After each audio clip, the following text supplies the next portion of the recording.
Wildlands Network has always been focused on our eastern, our western, and our Pacific wildways. And to provide an example, the Eastern Wildway really spans the eastern seaboard up to the Appalachian Mountains. We have our Western Wildway, that's the spine of the continent, the Rockies, and the Pacific Wildway, which is the Sierras and Cascades pretty much. We think about these large, big chains that we're trying to connect, so especially we know that wildlife are going to need to move to some cooler places in the face of climate change.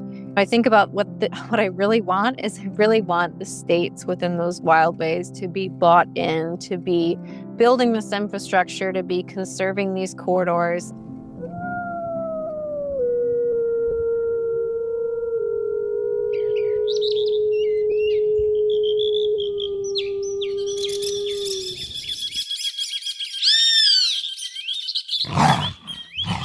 You're listening to the Rewilding Earth podcast.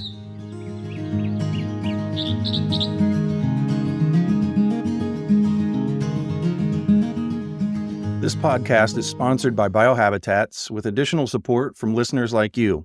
If you'd like to help us deliver in-depth rewilding news to an ever-growing audience, you can do so at rewilding.org. As the United States Policy Director for Wildlands Network, Erin Sito researches, develops, and promotes laws and policies geared towards supporting habitat connectivity and biodiversity at the local, state, and federal level. Erin's work also focuses on state agency reform and funding and outreach to promote Wildlands Network's policy initiatives nationwide. Erin, thanks so much for being on the Rewilding Earth podcast today. Thanks so much for having me.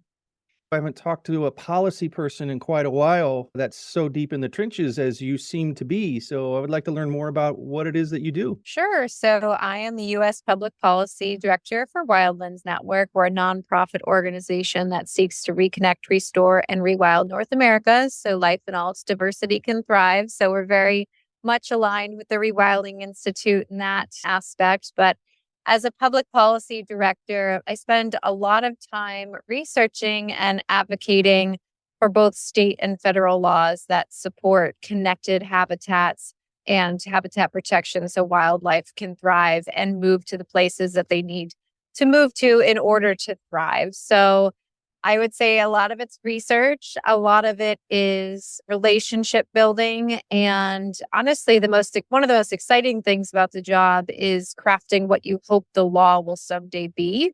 So that's drafting that legislative language. And I come from a background of going to school for environmental law, spent some time billing hours, but realized very quickly that was not long-term what I wanted to do. I really wanted to get back to helping wildlife, and I really wanted to get on the innovative policy side of things where, again, you're trying to create the world you want to see instead of making people conform to the world that is. So it's a really exciting role to be in.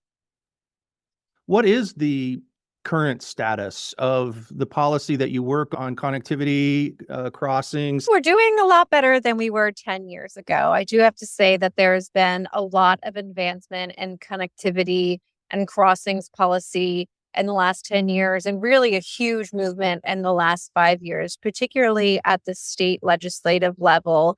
And a lot of that got started about 5 years ago when we had Secretarial Order 3362 signed by the Department of Interior Secretary Ryan Zinke. And that was to preserve big game movement corridors out west. That got a lot of states looking at how do we study wildlife movement and what can we do to conserve these corridors to allow wildlife to move. From that point, I actually got started on this work about 5 years ago with Wildlands Network. I was an intern back in the day while I was in law school, and I was working on what does that perfect sort of wildlife corridor legislation work, what would that look like? And I think it was a fun exercise to do as an intern because you're very excited about the world of opportunities, you're dreaming big, and we came up with this draft wildlife corridor legislative concept that tasked the transportation agencies at the state level to work with the wildlife agencies at the state level to work together to understand where there's a high rate of wildlife vehicle collisions and where are current habitats now being fragmented by linear infrastructure like roads, fences, transportation, or transmission lines. And from that, we took that legislative concept and we brought it to the National Caucus of Environmental Legislators, which is another awesome nonprofit working on corridors and crossings and a lot of other wonderful environmental issues. We brought it to their annual conference and we were able to present the idea to a lot of state legislators all at once, over 100, I would say.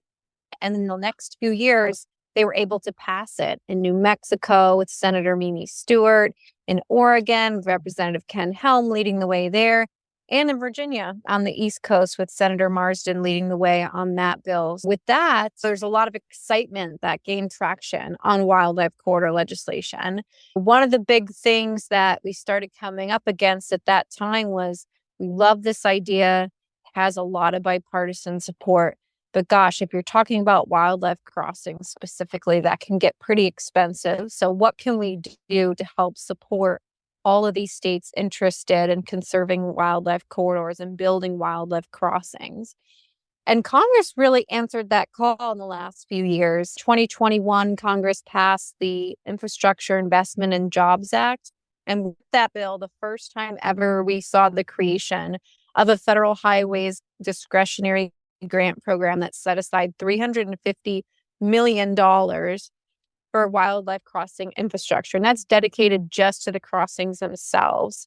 In addition to that program, they also tweaked the legislative language for about 15 other existing grant programs that now made it eligible where you could apply for projects for wildlife crossing funding within those existing grant programs. What you have in the end there is billions of dollars of federal money now available for wildlife crossings and corridor conservation. And so with all that federal funding available, in the last few years alone, we have seen a huge influx of state wildlife corridor legislation passed. I believe we're over 80 bills passed in the last 25 years alone, with 80% of those being passed in the last 5 years. We're doing pretty good. I would say there are some states definitely leading the way and others that are just getting started with this now. So there is still a ways to go. But gosh, we've had so much exciting movement in the last few years. I'm in unfamiliar territory here. I feel really good right now. That's good. That's strange to because there's just nothing everywhere you look but bad news usually, but this sounds very encouraging. I have seen different pieces of this. I've never really been able to add up the money or have access to it all like you just laid out. And altogether, it sounds almost like bipartisanship. It really is. Like I said, the first big order signed by the secretary in 2018 that supported this work, that was done under the Trump administration. And then we have this bipartisan infrastructure law passed within the Biden administration. And so we've really seen the support for corridors and crossings span presidential administrations. The thing about it is we've had corridor and crossing policy be a big staple of both the past two presidential administrations. It's been very bipartisan and at the state level as well. We've seen states like Utah, typically more conservative, invest over $20 million into crossings last year through their state legislature. And just this year, they've been the first state to commit consistent year-over-year funding for wildlife crossing infrastructure. The two states that have passed the most legislation on wildlife crossings and corridors are California and Florida, which couldn't be more different in terms of the political spaces. I think the public safety benefits, it gives you a lot of reason to buy into these issues. I think the thing about crossings and corridors is there's just a lot of co-benefits for improved infrastructure and improved environment for animals. So really is a win issue. Where do we go from here? That's a great question. There's a few different things that we could do. One thing that we just are constantly beating the drum on is this $350 million wildlife crossing pilot program that I mentioned that was passed as part of that Infrastructure Investment and Jobs Act, otherwise known as the bipartisan infrastructure law, goes by both names. You know, that in its name alone, you can tell it's a pilot program. It's $350 million over the course of 5 years. And we've only seen one grant round come out so far. And in the first round, they made $110 million available. And people requested over $550 million worth of Wow. funding for their projects. So more than what's available for the entire program was requested in the first year. So I think right away, it's written on the wall that one, we need to increase the amount of funding available for crossings like these within federal programming. We'd love to see it increase threefold. And then really, we want to change it from pilot program to a permanent program. These projects, these crossings in particular, can take anywhere between 3 to 10 years to get built. So long time. You're thinking about design, feasibility studies, construction, purchasing the land on either side. It's a long-term investment. So we need to have the matching federal long-term investment within a permanent program. So I would say that's like top of my wish list at the federal level. And at the state level, a lot of the first legislation that we've seen pass were study bills. People are just trying to get their arms around this and wrestle with, how do we map connectivity? How do we figure out what our priorities are? Where do we even get started? So a lot of that first round of legislation that was passed was tasking those agencies to work together and to figure out where these opportunity areas are for wildlife crossings and wildlife corridors to conserve those. Now we're at the point where a lot of these states are really excited about this because, like you said, there's that bipartisan support. A lot of folks support this initiative, these issues. And so some of these states, excitingly to say, are starting to do this research without legislation. What we need then is the funding for them to be able to act on these action creating. And we also, if I have my perfect world, I'd like to create some triggering mechanisms at the state level. So say you're a transportation agency and you're building a new road, you're retrofitting a culvert, it just becomes commonplace for you to make sure that those culverts, those bridges, those roads are able to facilitate safe wildlife passage under or over the road, so we don't have to deal with these wildlife vehicle collisions that really are just not good for wildlife or motorists. Would really like to see that just become a way that the ingrained in how transportation agencies work and think. We have some good examples of that on the ground already. New Jersey comes to mind in particular. They have some regulations on the books that requires their DOT to create what's called dry passage. So envision a dry shelf that animals can use under bridges and culverts to pass under the road safely. So their DOT in New Jersey has to create those anytime one of their projects would fragment the habitat of a threatened, endangered species or species agreed as conservation need, which is labeled by the state. So I really do look at them sometimes as that perfect triggering mechanism. I'd like to see that really tailored to the other states so it becomes commonplace. And they've been able to get, I think it's over 40 projects done now just because of that regulation, which is really awesome. I was going to say it's probably more expensive to go back into a system that wasn't built for it and build a crossing than it would be for new projects to incorporate these new crossing technologies and ideas into the projects they're building or refurbishing or when they're tearing down bridges during this big infrastructure bill and rebuilding them. It'd be really great if everybody across the board was required to take these things into consideration.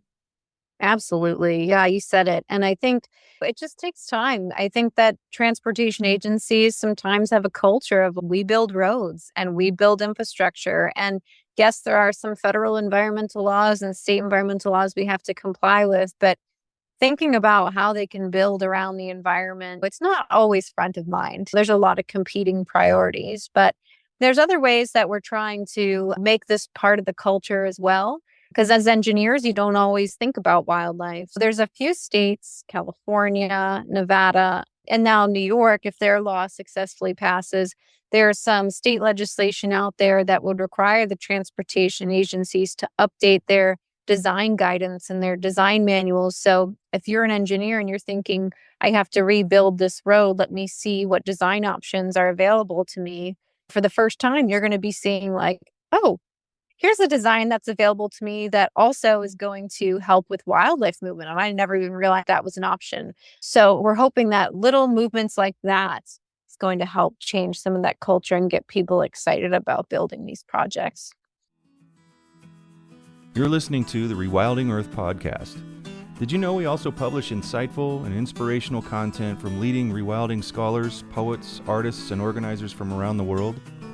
You can visit rewilding.org and sign up for our weekly digest to receive brilliant, fresh insights on everything rewilding. You'll find over a decade of articles and news from the front lines of wildlands protection and all kinds of restoration efforts. Check us out at rewilding.org, and don't forget to share it with friends. I know the question I'm asking is a really big one, but it sure would be cool one day to read about a study of the estimated value of this in terms of just protected wildlife. I'm not even sure what the label might be because that's so amorphous, but something like that would be really cool because I sense that we're saving millions of lives, or we're talking about the potential to do so in the not as distant future as we might think. Yeah, I think it's hard to put an exact number on it, but I think the saying sometimes goes, especially when you're talking about legislation like Recovering America's Wildlife, for example, what do they say? An ounce of prevention is worth a pound of cure. And we all know that it is extremely expensive to recover a species once it gets to a point where it's threatened or endangered. So if we're able to do what we can now to make sure that we keep species from getting to that point where it's super expensive to recover them, gosh, we'd be saving a ton of money. I wish we had a perfect value put on every animal saved, but I will say, according to the DOT, US DOT, they're estimating that over 365 million animals are killed on our roadways every year. That is a lot. Hence, definitely reducing those deaths would do incredible things for biodiversity and undoubtedly save some money. The one thing I will say that's often talked about, and there are tons of reports on this, is how much money can be saved by reducing wildlife vehicle collisions generally for society. Yes, they factor in the value of, say, like a hunted animal into that figure, but you're also looking at a much more quantifiable costs like vehicle collision repairs, hospital visits, safety issues that the DOTs experience when you're responding to these crashes and picking up animals. And the Western Transportation Institute in Montana has done a great job of putting a dollar figure on certain collisions with certain animals. A white-tailed deer, just deer generally to them, it's upwards of an estimated $20,000 per vehicle collision with the deer. Once you get up to elk, it's more like 80,000. We've also seen great research come out of Virginia too that would confirm that an elk collision is estimated to cost society about $80,000. Deer collisions, according to the DOT study in Virginia, I think they actually had their collisions estimated upwards of $40,000 per collisions. In a state like New York, where you have 65,000 deer collisions a year, once you multiply that number by that 40,000, and I'm saying that's like worst case scenario, that is a staggering number. It's over $1 billion. Even if you do best case scenario 20,000, it's still over $1 billion in cost to society. So when we talk about those numbers, comparing that to, say, a wildlife crossing, which can be as affordable, by the way, as putting up fencing, directing animals to existing culverts, the benefits far outweigh the costs in most cases. Kurt Minke, who's on our leadership council, came on in episode 55. He's our GIS mapping guru, and he worked on the Tijeras Canyon Wildlife Passage in Albuquerque, New Mexico. And they did a lot of, in some cases, the only data that they could really have that was solid, it wasn't perfect, was DOT. Mm-hmm. And he said it was instrumental in getting that passage approved, getting the money for it, the design and everything. Even though it's not perfect, he mentions that quite a bit, but it was the only data that we had. Now, those are the only people in most cases that are counting bodies on the side of the road. As morbid as that is, that number came in extremely handy, at least in that crossing. And I imagine it's across the board DOT data is used. Yes, DOT data, oftentimes to state police data, because if you hit a deer, if you're in an accident, you're calling 911 and the state police are responding and logging that there. But another exciting thing about this field, again, I love to nerd out about this. There's a lot of innovative technologies, not only to build the crossings, but to help collect data too. So one of the new apps, it's called the Roads app, and anybody can download the app and participate in logging roadkill on the side of the road. So for me, I live in southern Rhode Island and I'm constantly seeing bobcat on the side of the road. And if I have this app, I can actually enter in that I've seen a bobcat at this mile marker, and the state's able to collect this data, which is really exciting. Other states like Oregon, their DOT and their Department of Fish and Wildlife are starting to work in partnership with the zoo there to create public awareness campaign to really engage this public science, this community science out there, so we can start collecting this information as well. And that's really going to help with the smaller species. DOTs are collecting collision data on these big animals that we're colliding with, but it's often the smaller animals that get squished, and we never really know just how much we're impacting those populations. So I think over the next few years, you're going to see a lot of increase in public involvement and really collecting that data for other species, which is pretty exciting. If you're new to the podcast, things that are really interesting that a guest like Erin will mention, like the Roads app, there will be links for that in the extra credit section of this podcast, but you can't get it on iTunes or Spotify. You have to go to the site where the episode actually lives. And to do that, you go to rewilding.org/pod and check out Erin's episode. And the extra credit will have the link to this Roads app and all the other really cool stuff that Erin wants to share. And I think that's really cool because a lot of times when I'm talking to someone, they're talking about a job they're doing, and there's not a lot of ways for listeners to like take a bite out of it. Help. What can we do? And you just mentioned something really cool. This is something everybody listening, if you're interested in this and want to help, can do. And it really means something, right? Yeah. Yeah. And some states are coming up with their own apps too. It's always worth checking in with your local DOT too and just saying, are you using the Roads app? Are you looking at other apps that the public can participate in?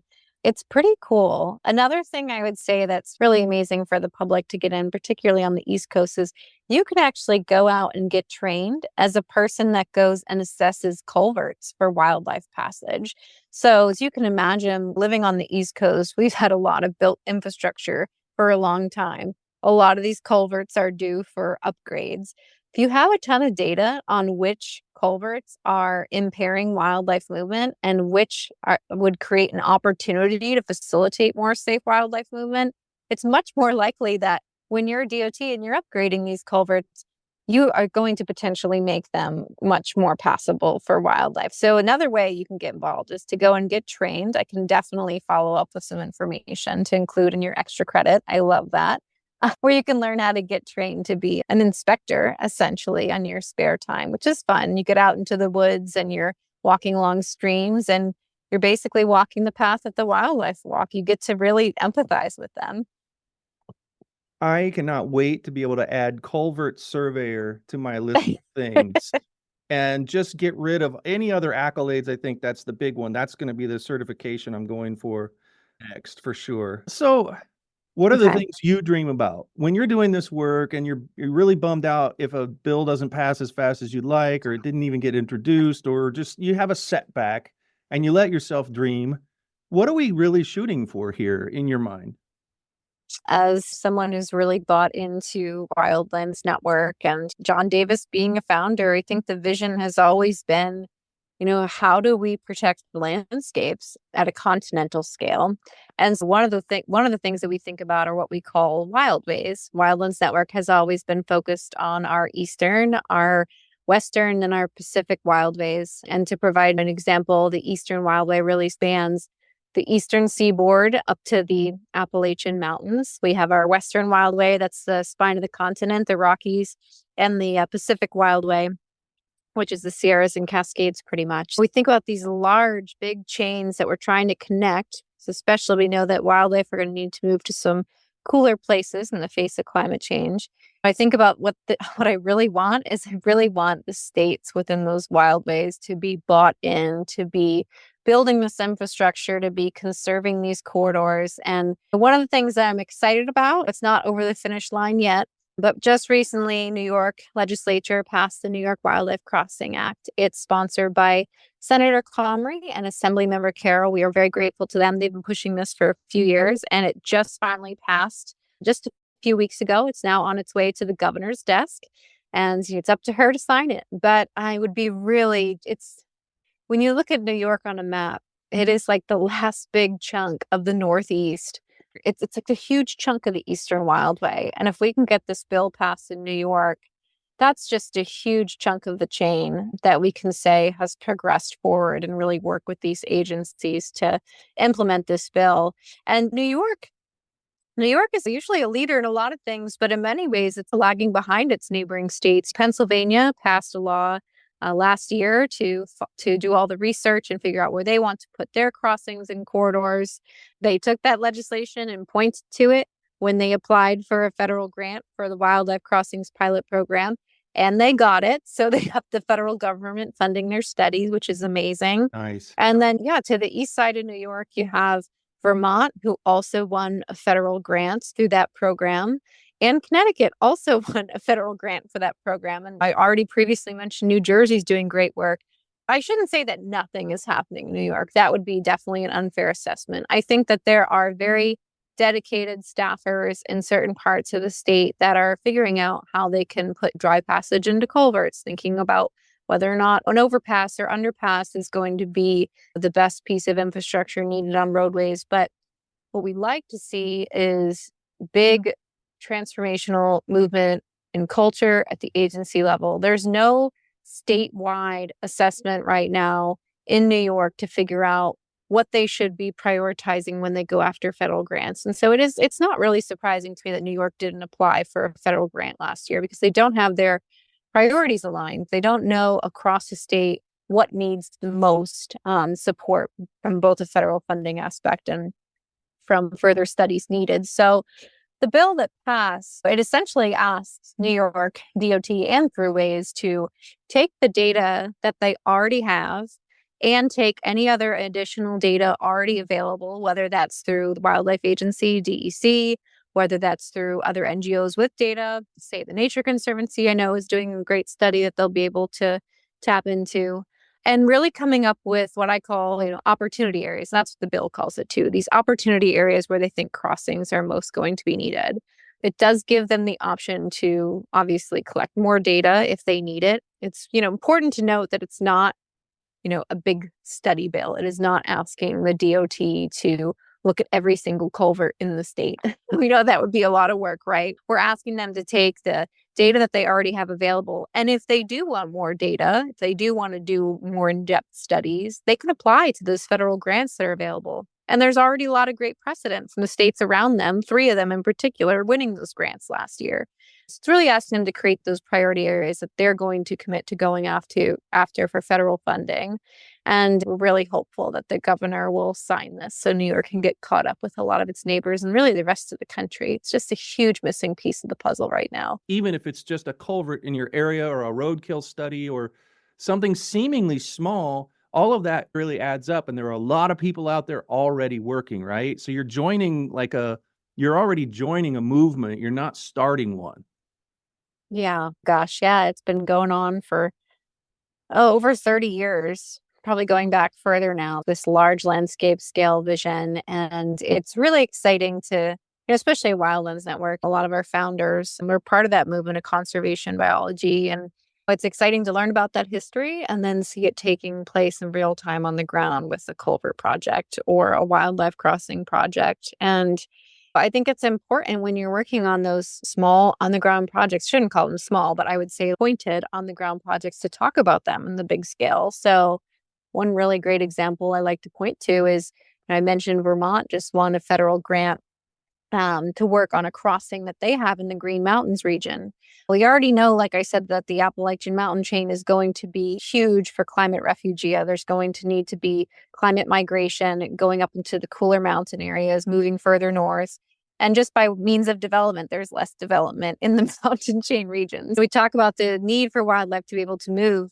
One of the reasons why Vermont won that grant is because they just really did an excellent job, I would say, articulating this artery in the Green Mountains that's currently cut off by a road there, by a small culvert that they want to open up into a much larger bridge underpass, which, by the way, not only is going to allow animals to move through there more efficiently, but it's going to allow water to move through there more efficiently. If you are in New York or Vermont, I'm sure you've read a lot in the news over the last few years on just the heavy amount of rainfall and flooding that these states are seeing because of climate change. So I've already talked about the win of wildlife crossings, reducing those collisions that help both motorists and wildlife thrive as they're crossing the roads. But we haven't mentioned just the fact that it's more co-benefits than just public safety. You can also just be improving your infrastructure generally to allow for climate change. It's really climate adaptation that we're talking about here too, because we just see that more and more mentioned in these grant applications. Erin, I thank you so much. It really does help to step back and look at the whole picture. And you've helped us do that today. Once again, I sense that we're going to have lots of resources in our extra credit here. So you're going to want to look up Erin's episode at rewilding.org/pod. And Erin, thank you so much for taking the time. I think you're also going to need to be a regular guest because you seem to be a person who's going to always have a lot of updates. I love geeking out about this stuff. I'll come back anytime. Thank you. Thank you. Thanks for listening to the Rewilding Earth podcast. We do what we do because of you. This podcast is supported by listeners like you who long to live in a wilder world. Please consider donating at rewilding.org and subscribe to our weekly news and article digest while you're there. To go the extra mile, you can follow and share Rewilding Earth on Instagram, Facebook, and Twitter. Bonus points for sharing this podcast with your friends. To listen to past episodes, go to rewilding.org/pod. That's rewilding.org/pod.